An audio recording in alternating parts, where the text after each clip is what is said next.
making excuses is just another reason why you're not going to succeed. You know, it's not a valid reason unless you can't physically enable yourself to train. I.e., you've got, you know, even having no legs, no arms. You know, we've seen all these wonderful stories of people, not wonderful, but they've gone through trauma and they've kind of overcome that, and they're very successful in what they do. So I just don't, I wouldn't say I don't like it, I just don't agree with people making excuses, because we're from a society now, I think, that an excuse is okay. You know, we've accepted it, right? Let's make an excuse why we can't do it. It's not okay to make an excuse because, you know, I've got not enough time, there's not enough hours in the day to this, I don't like this food, I don't like this. We shouldn't be saying that's okay to make those type of excuses. Let's not make the excuses, let's kind of man up and kind of just move on and get on and do better for ourselves. And again, yeah, I've never tried to make any excuses, and if I do rubbish in a show, I kind of mess up. I've got to hold myself accountable. There's not any reason, you know, it's not the referee's fault, it's not my coaches, the nutritionist, it's down to me. If I haven't kind of lived up to my end of the bargain, then that's the reason why I've kind of not performed fully. And I think a lot of people should try and hold themselves a bit more accountable. I think self-improvement and self-worth, you'd feel so much better if you just kind of held yourself accountable a lot more in life.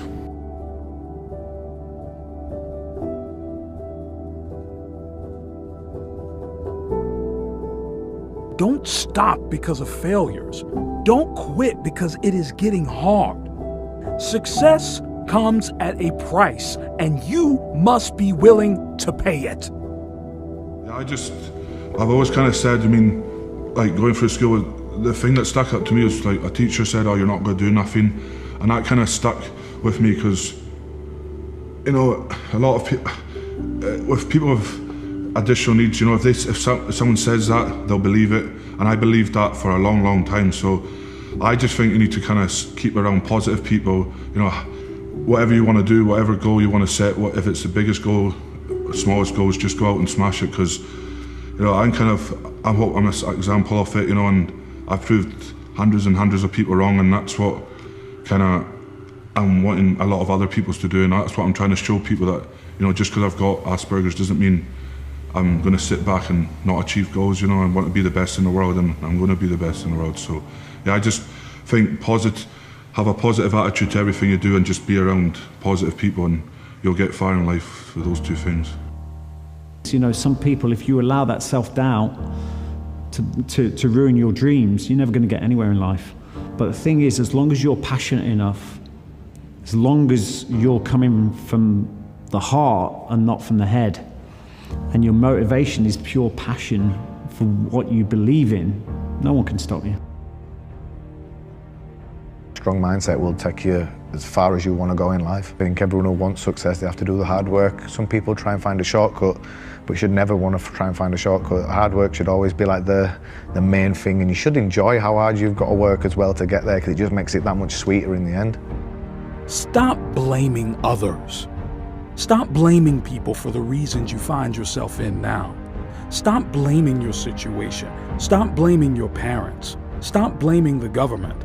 Stop blaming your genetic. Stop blaming everybody else. The only person you can truly blame is you, because you are the only person who can get yourself out of it. I would just say, you know, take the plunge and go for it. I mean, like, you sacrifice your job. If you're that serious about it, sacrifice your job, you know, sacrifice nights out, you know, and just get yourself a coach, get yourself a nutritionist, and literally go for it. You got things to fall back on. If you're young enough, you know, like myself, if this failed, I have stuff to fall back on. But I think just take the plunge, and 100% just, if you want to do it, just go for it. You know, that's my attitude. It takes a lot of motivation, it takes a lot of courage, and it takes, above all, belief.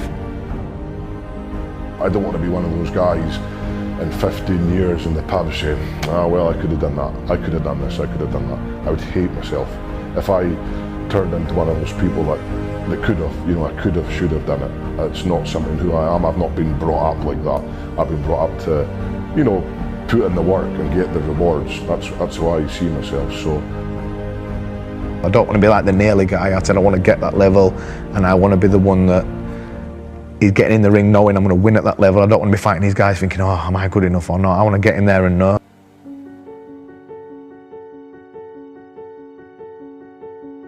You need to do the hard path, you know, you can't just have it easy. You know, if it was easy, everyone would do it. And to kind of be the best in like the world, you kind of have to, you know, go places where no one's going to go, take your body to places no one's going to go, because at the end of the day, you can only kind of, the good thing about sport is you've only got yourself to blame if you don't do things good. So I think the hard path is the best path to do, you know, so mentally, physically, gets you ready, you know, everything's just dialing. And yeah, the hard path for me, I probably should have took the easy path, but yeah, the hard path has helped me 100%.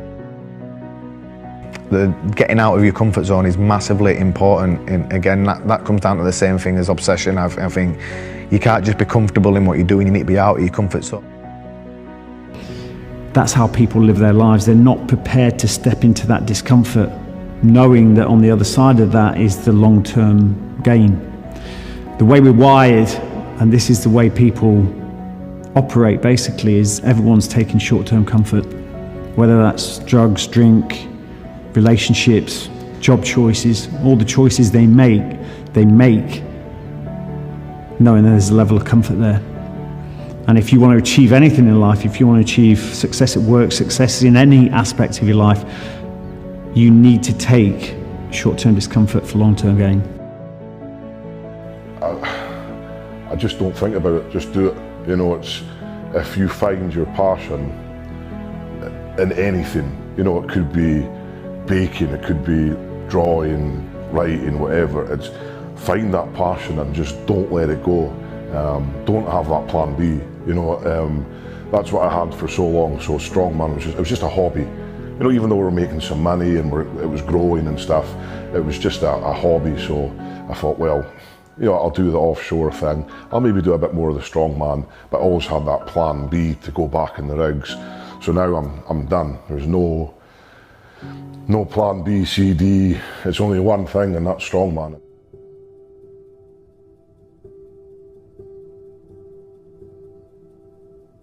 You know, don't give up on your life. Always achieve your goals, what you set up to do, and just kind of, you know, try and make the hard times as easy as possible in your head as you can be. You know, and always, if you're not sure of things, ask questions, and don't ever hesitate to kind of, you know, ask the question twice, 3 times. You know, no one's going to think you're stupid. Just if you're not sure, just do it, and just attack life like you're there to live it, you know, and just live your life to the fullest. That's all I have to say, so yeah.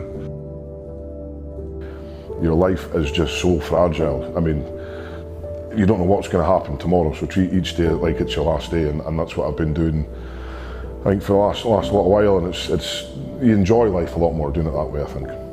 Our lives are a product of our imagination. We can create the life that we want if we believe in it, if we visualize it. So for me, you know, when I do that, I'm planting what I want, the goal that I want in my subconscious. You would then subconsciously take decisions and make decisions and take actions that reflect your goal. If you want the easy life, then fine, man. It's not going to be rewarding. You know, doing something easy, you get little reward from it. Doing something hard and succeeding at it, doing a marathon, climbing Mount Everest, lifting 500 kilos, putting 230 kilos above your head, those are extremely hard things to do, but the reward is never ending. You know, making that historic lift, the historic whatever it is never ending. You know, so for Tom and I, strongest brothers in history, first brothers in history to ever make the World's Strongest Man final, that's never ending. I can boast about that forever.